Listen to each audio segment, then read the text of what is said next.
So we are here with... Payne from Cloven Hoof. How you doing? Okay, so Lee, it's been a long journey for you. How did you first get interested in music? Well, I'll be honest with you. When I was at school, a friend of mine, Chris Clousley, his name was, he's in a band called Stampede now, which is another good new wave British heavy metal band.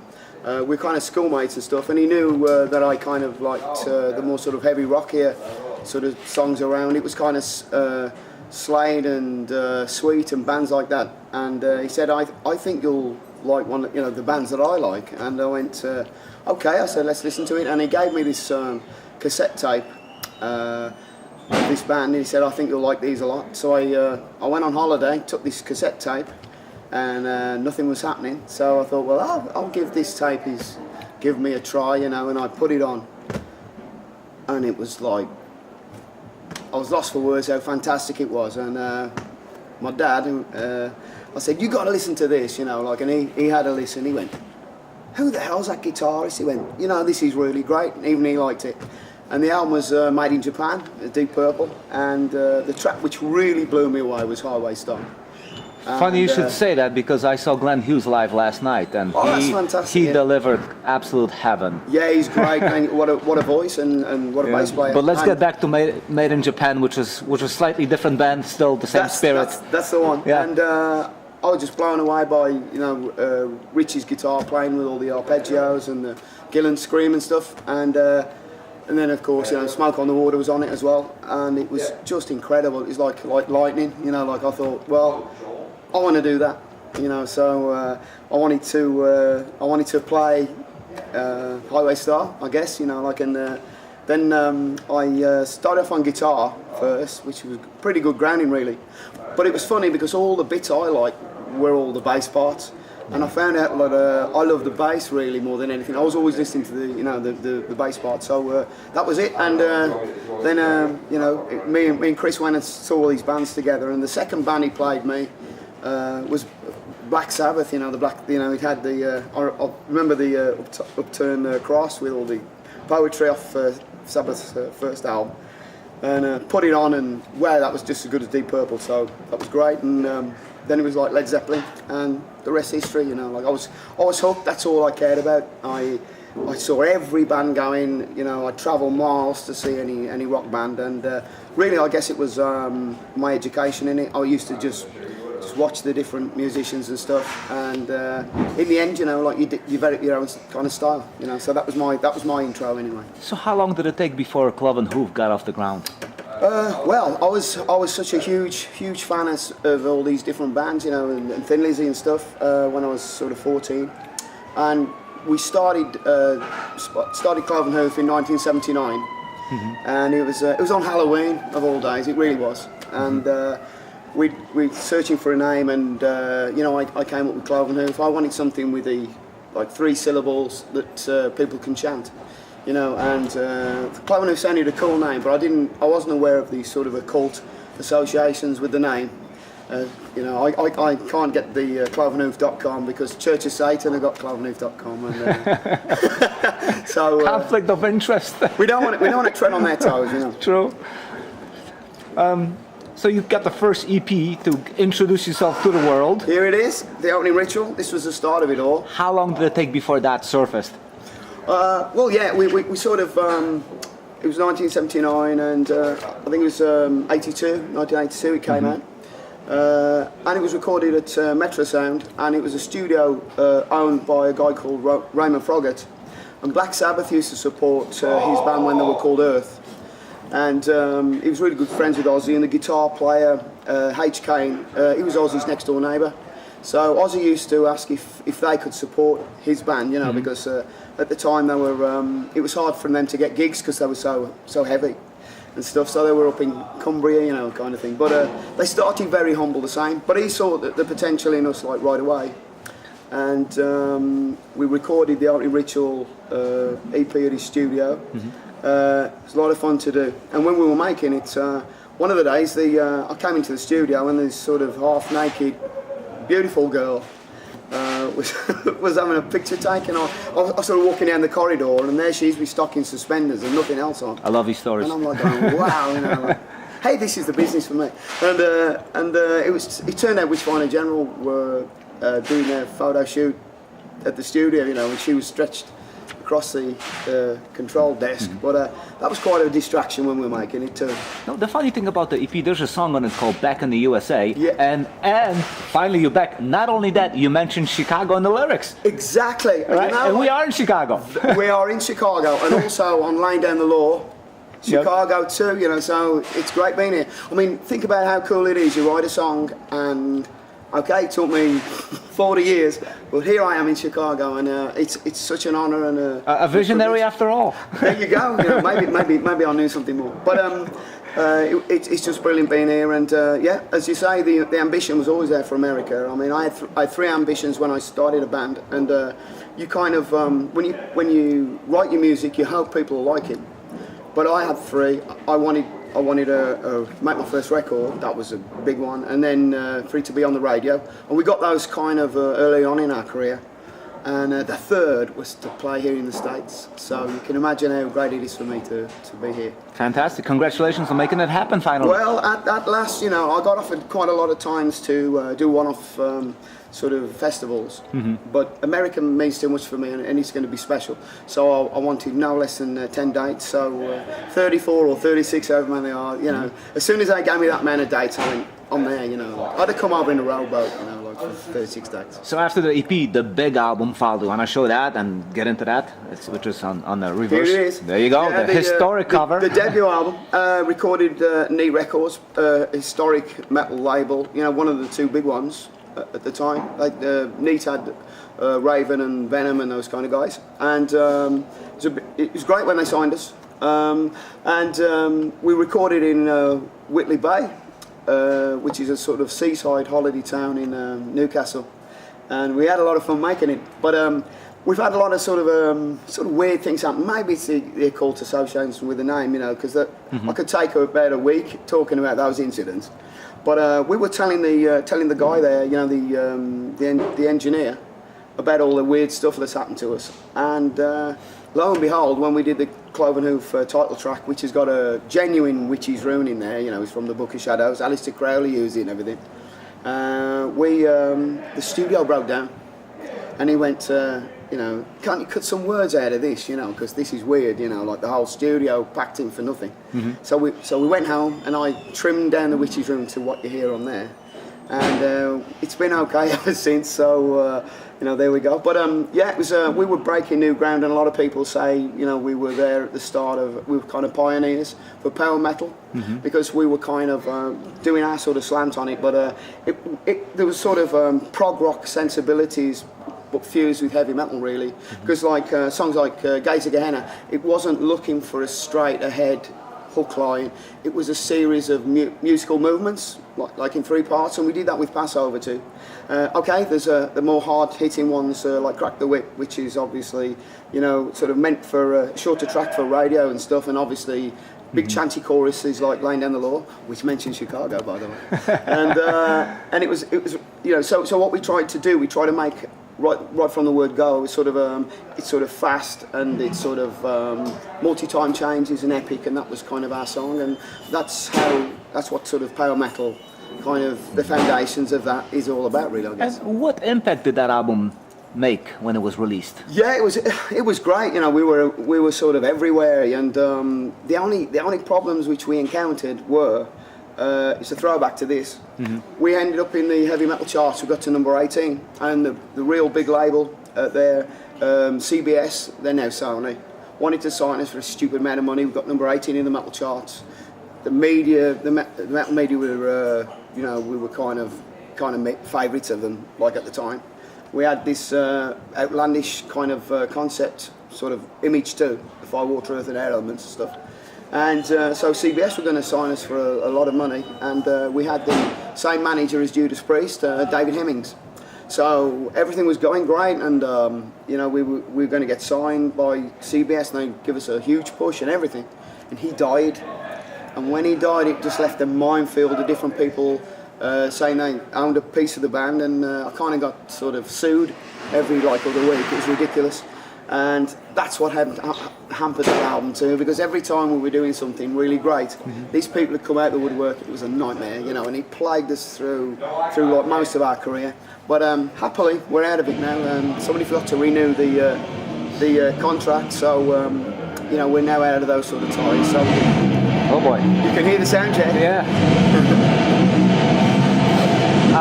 What happened next? Well, the usual things like with bands, you know, like it's biggest band killer ever. You know, like various members got told that their girlfriends didn't want them to tour, and the usual story. Yeah, the usual same old sort of Yoko Ono kind of situation. So a lot of Yokos. That's the one. And so you know, in the end they didn't want to leave, but they let somebody else sort of rule their life. And hey, you know, good luck to them. So I had to kind of start again, and we did Fighting Back with on lead vocals there was Rob Kendrick. And he was in a band called Trapeze and Budgie before. He did a real good job, and we recorded the live set. And he was quite bold, really, to do a live album with completely new songs because no one else had done it, you know, like. And it turned out pretty good. Some real good songs later on, and we did Reach for the Sky off that as well. So that was cool, and it just kept our career sort of ticking over, and. Which brings us now to Dominator. Dominator, right? Yeah, there we go. And this was an interesting album because we adopted the occult kind of stance. It really fits with Cloven Hoof anyway, like a glove. But what happened was over here in the States there was a serial killer called Ramirez. Oh yeah, and that's he right. called himself the Night Stalker, and that was around about the same time as our first album. So we got kind of worried. But I hope people don't take the wrong meaning in our song because he was a serial killer with a knife and occult stuff, and you know, we got worried about that. So I thought, well, we'll focus on a sci-fi concept album, and really Dominator was a sort of a metaphor for the dangers of genetic engineering, like. The scientists grafted an ear on a poor little mouse kind of thing, and okay, you know, it works, but how ethical and how right is that? And I just took that notion. It's almost like playing God. It's like being Frankenstein, and probably more relevant now than ever. Well, there you go. And with Dominator, you know, I thought I took that kind of concept one step further with that, and came up with how far they're going to take genetic engineering. He likes this album. That's the one and only Mr. George Court, the singer on it. All right. And, we'll get to that later. Yeah, we'll get to him later. And yeah, so I just picture the scene that the way nature has a way of like kicking mankind back in the teeth kind of thing, and the dangers of genetic engineering, and they genetically engineered a super intelligent life form called the Dominator, and he plugged himself into the main computers and he formed like an intergalactic empire. So that was interesting, because that's the cool thing about science fiction. You can, if you set it in the future, you're not going to rattle too many people's cages, but you can get your message across just the same. So it was a cool album, and some real stage favourites there with Reach for the Sky and Nova Battlestar. You know, we're always going to have to play those songs, and you know, we play like Road of Eagles from time to time too, and The Fugitive. So I'm real proud of that album, and it featured Russ North. He was ex-Tradiga, and Andy Wood from Tradiga too, and we fit together, you know, really well. It was a really good unit, you know, and a lot of people like that album. So yeah. I'm real proud of that. It seems like the next album was the complete opposite concept-wise. That's right. So let's get to that one. It was. Here we go. Sultan's Ransom, and a lot of people, a lot of people think, you know, it's one of our best albums, you know, and that's cool. It is. I agree. It's more of like an eclectic mix of songs. You know, we explored like Arabian kind of sort of arrangements and stuff on the title track and stuff. And we've got Astral Rider, which is pretty fast and furious, and we've got Forgotten Heroes and Notre Dame. And it was very sort of adventurous, and I think that's why Sultan's Ransom is a complete. It shows the full bandwidth of the Cloven Hoof songs, you know, and you know, I'm immensely proud of this album too. You know, it's a real good album. Then there was nothing for a long time. What was happening? That's right. That was the endless contractual kind of constrictions. Honestly, one thing I'll tell any band starting out: whatever you do, never give up your publishing to anyone else. Have copyright control, because if they even have 1% of your publishing, all the money and everything goes to the publisher. And it's a perfect opportunity if the record label and the publisher are the same things. Never do that, you know. And we caused ourselves no end of grief by that painful lesson. And it was early on in our career, and it dogged us all the way, you know. And it took a long time. So we were fed up of just, you know, these lawsuits and people coming out the woodwork every time. We were getting like posters in Metal Hammer and making headway. These people had come out and make our life a misery. So we decided to sit it out and just see if they'll forget to renew the terms so we can make music again. And that's exactly what we did. Yeah. Before you get to that second chapter, the 80s albums, are they still available? Do you have the rights to them? What's the story? Yeah, and that's the whole thing. You know, I spent, it took everything I had. I bought all the rights back in the end. And we own all the rights, so all the albums are now available. It's either available on High Roller or Wax Mannix for the first album, or Back on Black Records for the first album too. And High Roller have got all the, you know, got Dominator and, you know, Soul's Ransom. Yes. They've got Fighting Back, and they've got the Ritual. So everything's all available again now. So. You know, that's cool. And sometimes you have a painful lesson, and you learn it, and we come back. But we own all the rights now to everything except the first album. So how did you restart Cloven Hoof? Well, basically, as soon as my lawyer told us, give us a green light, you know, hey, you know, they didn't renew this contract. It was renewed every year. Somebody forgot in the office, and we were out of it. I said, we're definitely okay. And they said, yeah. So I got in touch with the guys at the time, and they had various commitments. You know, they did their went about their life, but I never gave up on the music. You know, like I was always just ready to come back. So in the end, I was working with a guy called Tom Galley, who's really famous for all his phenomenal sort of works. He worked with Brian May and people like John Wetton and Scott Gorham out of Thin Lizzy and Glenn Hughes, and all these. Super people, Cozy Pal, you know. And so in the end, he recommended some really great musicians to me, and Andy Shortland on guitar, Matt Morton on vocals, Lynch Radinsky on drums, and we did the Either Sun album here, and that's got some great songs, and the production is really good. We still play Inquisitor and stuff off this album, and Kiss of Evil. We'll be playing both of those tonight.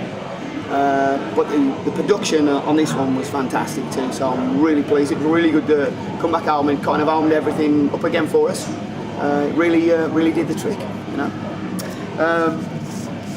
Brings us on to the Throne of Damnation EP. That's got Matt Morton from Either Sun on there too. And we got back with the original drummer John, and it was great. There's another album as well in between this one, and it was called The Definitive, and that's kind of a greatest hit. So we got Russ back. Russ was living in Spain. He came back to England to rejoin the band, and we tried to make it work, but sometimes people change, agendas change, and he had quite a few problems, so we had to move on.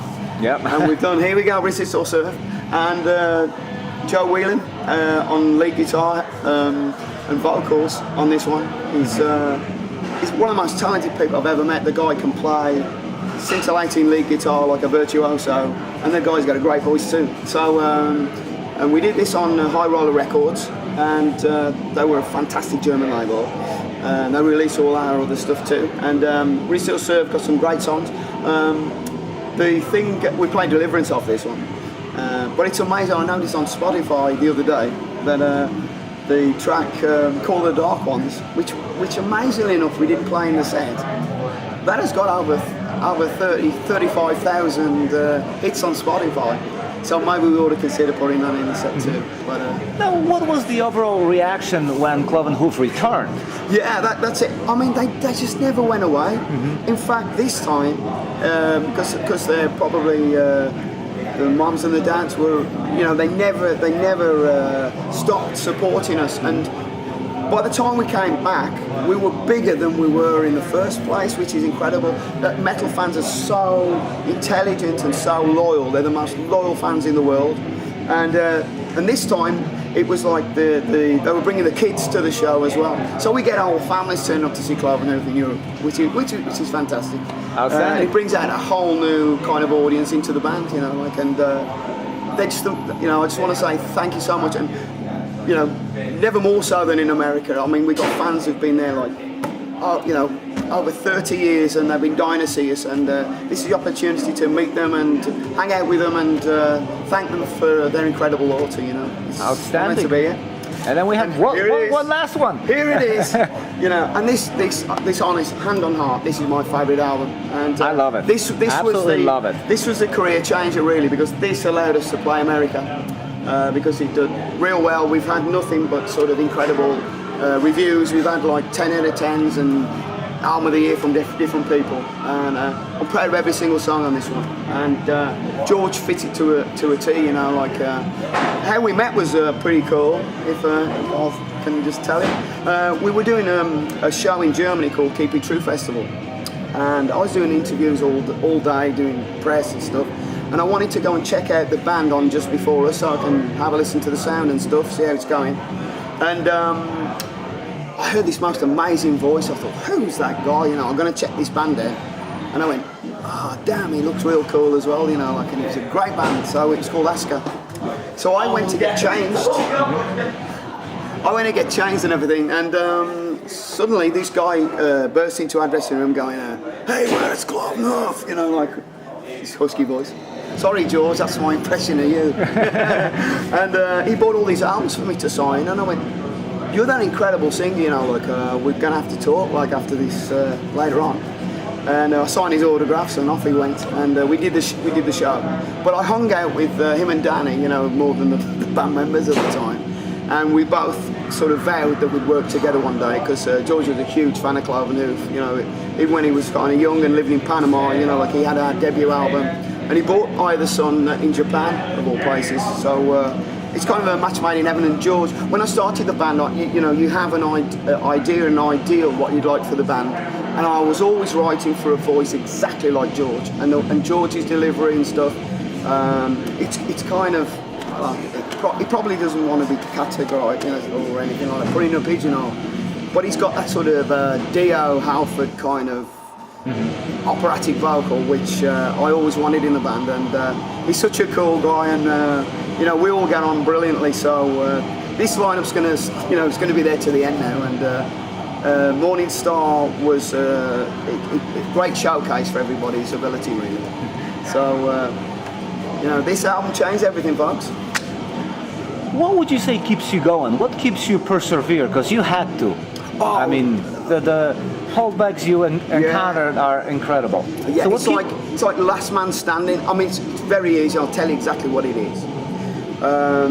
The fans, you can have dark times. Everybody has dark times. Some people, they give up. They go change careers. They do everything. But I couldn't even give up heavy metal, even if I wanted to, because it's what I am. You can't even divorce yourself from it. From the minute I heard Highway Star, I was sold, and it's all I live for. And people have religion. Well, metal's my religion, and the fans writing in their emails and their letters and stuff. That's what keeps me going, because when you learn how much your music means to them, and you're the soundtrack to their lives.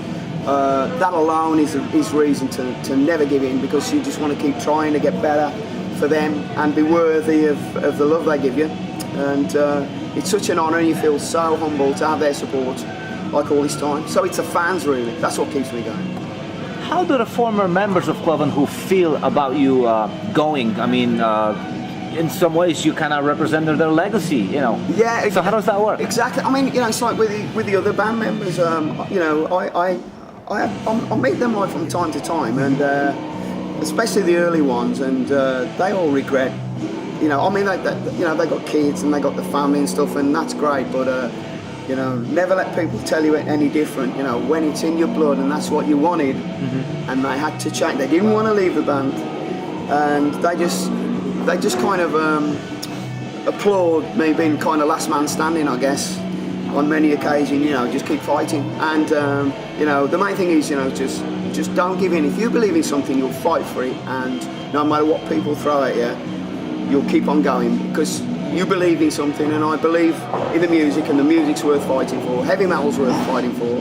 So you know, they might as well stick that on my tombstone because I'm gonna just play this forever.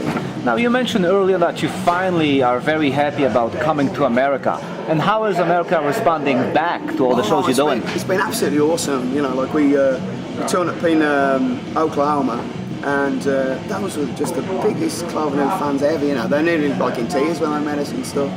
And they were there, you know, just telling how much the music meant to it, and they finally get to see us. You know, like I think we made their century really, and they were amazing. And you know, I just want to thank them so much. And Kansas was incredible too. I mean, everything's just been brilliant so far, and you know, it's all we could wish for. Great in St. Louis, you know, it was just awesome. So you know, if the rest of the tour is like this, you know, like it's going to be worth you know, all this time, you know, the 40 years. It's definitely reached my expectations. So it looks like you might be coming back. We're going to be coming back. I mean, there's talk already, you know, like it's gone down so well, you know, maybe next year, maybe to Canada, and then a few more gigs in New York, go straight across to Seattle and work down. So they're already talking about it now, so it must be going pretty good. What's next for the band, recording-wise, touring-wise? Yeah, we got the new album, and it's all the backing tracks are all recorded. It's just ready for George to weave his magic. But we had to get the tour out of the way first. You know, we don't want to wreck his voice. And so George should be finishing. The album should be finished before Christmas, so it's going to be released sometime next year. You know, so that'll be cool. And it's another really good album. And what we try and do, we try and mix it up. You know, we really don't want Cloven Hoof to all the albums to sound the same. We like to keep changing, staying within our bandwidth and the essence of the band. But we like to try different things. I think I don't know whether it's because we're Anglo-American now, and it reminds me a little bit of like when it was Sabbath with Dio, kind of, you know. And I'm getting a definite kind of sort of heaven and hell kind of vibe at the moment, you know. Which is a good vibe to have. Yeah, whether we do it on purpose, I don't know, but hey, what's wrong with that, you know? But the funny you should say that, because I actually listened today, your first album and your newest album, and what would a fan think upon hearing those two when they're so, I mean, it's still the same band, you still feel the same spirit, but they're so different. Yeah, that's right. I mean, you know, I hate albums to be stagnant, you know, when bands keep recycling the same song, you know, like, and it's like, Laying Down the Law is a real popular song, but you don't want to repeat Laying Down the Law endlessly, you know, like, and if I didn't think that we could keep expanding and making different albums and stuff, then I wouldn't do it, you know, like, I mean, it has to just keep changing, and as we say, you know, every album's got to be different, you know. The initial album had the sort of occult leanings, and then you know, with Dominator, with its sci-fi, and the eclectic Sultan's Ransom. Every single album's got its own identity, and this one, I mean, the fans are going to decide, you know. But I think there's a definite sort of, you know, heaven and hell sort of, that sort of Sabbathy kind of vibe going on, and it wasn't there before. So it's whether we've evolved into that. Really, it's going to be a damn good album, you know. Excellent. Thank you. Thank you. It's been an absolute pleasure.